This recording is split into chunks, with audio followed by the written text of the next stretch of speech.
आदाब दोस्तों, 7 अक्टूबर 2023 इसराइल के लिए एक खुशी का दिन रहने वाला था, क्योंकि इस दिन इनके एक होली टैक्स यानी तूरा को पढ़ा जाता है। लेकिन हमास ने इस पूरे दिन को एक भयानक दिन के अंदर तब्दील कर दिया। उन्होंने सिर्फ 2 मिनट के अंदर इसराइल पर 5000 से ज्यादा रॉकेट दाग दिए, जिसकी वजह से न सिर्फ माली और जानी नुकसान हुआ, बल्कि पूरे मुल्क के अंदर खौफ की एक फिजा भी ठहर गई, जिसकी वजह से लोग घरों से बाहर तक नहीं निकल रहे थे। जहां तक की स्टोरी तमाम लोग जानते हैं, लेकिन आखिर हमास कौन है, हमास ने ये अटैक क्यों किए और अब हमास का एंड क्या होने वाला है, इन तमाम चीजों को आज की इस वीडियो के अंदर हम क्लियर करने की कोशिश करते हैं। अगर आपने अभी तक हेल्थ को सब्सक्राइब नहीं किया तो प्लीज मेक श्योर सब्सक्राइब। इस मुद्दे को मैं वन साइडेड होकर एक्सप्लोर नहीं करने वाला, क्योंकि ये मुद्दा पिछले 75 ईयर से कॉन्फ्लिक्ट का शिकार है और इसका फैसला आज तक नहीं हो सका। इसीलिए 5 मिनट की वीडियो के अंदर हम इसको एक्सप्लोर नहीं कर सकते। लेकिन इस वीडियो के अंदर मैं आपको फैक्ट एंड फिगर की मदद से ये समझाने की कोशिश करूंगा कि आखिर मामला चल क्या रहे हैं।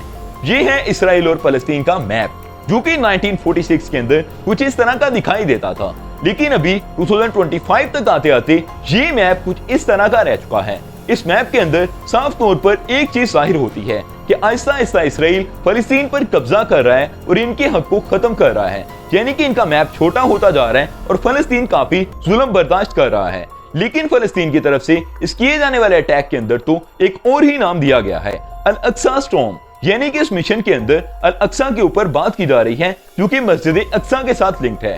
ये क्या मामला है, इस पर गौर कर लेते हैं। मस्जिद अक्सा मुसलमानों के लिए काफी होली मानी जाती है, क्योंकि मुसलमानों के मुताबिक प्रोफेट मोहम्मद जब मिराज पर गए थे तो इसी मस्जिद से गए थे।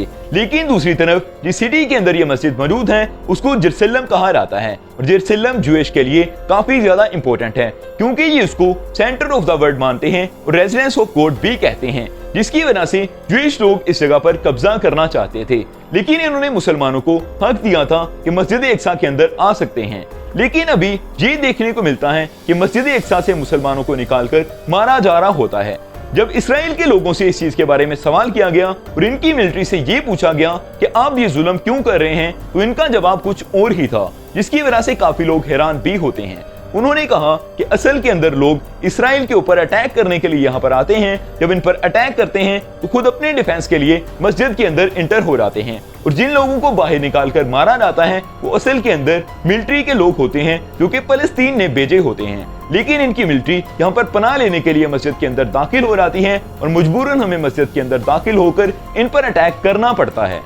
फलस्तीन के मुसलमानों के मुताबिक इनको मस्जिदों से निकालकर नाजायज मारा जाता है, जिसकी वजह से मोहम्मद डैफ, जो कि हमास के चीफ हैं, उन्होंने कहा इनफ इज इनफ, अब मजीद इस चीज को बर्दाश्त नहीं करेंगे। लेकिन हमास भी अपने आप के अंदर एक इनोसेंट ऑर्गेनाइजेशन नहीं मानी जाती। हमास को काफी कंट्रीज ने टेररिस्ट ऑर्गेनाइजेशन डिक्लेयर किया है।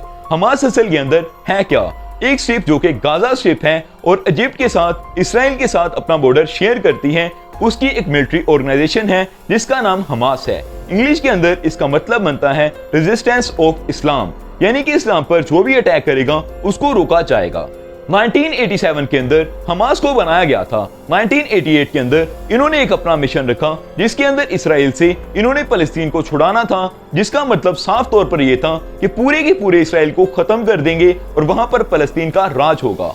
उसके बाद इन्होंने 87 अटैक्स किए हैं इसराइल के ऊपर, लेकिन उनसे कुछ खास कर नहीं सके। कुछ 2000 लोग ही 87 अटैक्स के अंदर मारे गए हैं। जानों का ज्यादा नहीं था, लेकिन वहां के लोगों के अंदर एक डर रहता है कि हर वक्त उनको अटैक का डर होता है कि अभी भी उन पर अटैक हो सकता है।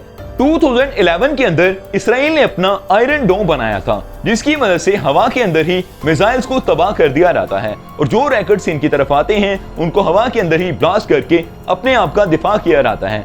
अभी भी इसी तरह से डिफेंस किया गया है, वरना अगर 5000 रॉकेट्स इन पर आ गिरते तो इनका काफी ज्यादा नुकसान हो सकता था। लेकिन अब बात करते हैं कि इनके साथ होने क्या वाला है। क्या हमास अपने मिशन के अंदर कामयाब हो जाएगा? तो ऐसा बिल्कुल भी नहीं होने वाला, क्योंकि इसराइल के साथ ये पहली दफा नहीं हुआ। इसराइल पिछले कई साल से इन चीजों को बर्दाश्त करता आ रहा है। अब उन्होंने वार डिक्लेयर कर दी है और ये तक कहा है कि गाजा स्ट्रिप को हम जल्द से जल्द खाली करवा कर रहेंगे, और वो गाजा को खाली करवा लेंगे। इसके अंदर यहाँ पर कोई मदद भी नहीं मिलने वाली फलस्तीन के लोगों को। क्योंकि काफी कंट्रीज को अगर देखा जाए जो कि पिछले कुछ टाइम के अंदर इनकी मदद भी कर रहे थे, अभी इनके साथ खड़े नहीं हैं। अगर पाकिस्तान को देखा जाए, इजिप्ट को देखा जाए, सऊदी अरब को देखा जाए, तो कोई भी इनके साथ आने के लिए तैयार नहीं हो रहा और पूरे का पूरा अकेला फलस्तीन ही लड़ रहा है और हमास की मदद से ही ये सब अटैक्स किए जा रहे हैं। दूसरी तरफ अगर इसराइल की बात करें तो इनके साथ एट अ टाइम काफी कंट्रीज खड़े हैं। 6 अक्टूबर 1973 के अंदर भी इन पर अटैक किया गया था।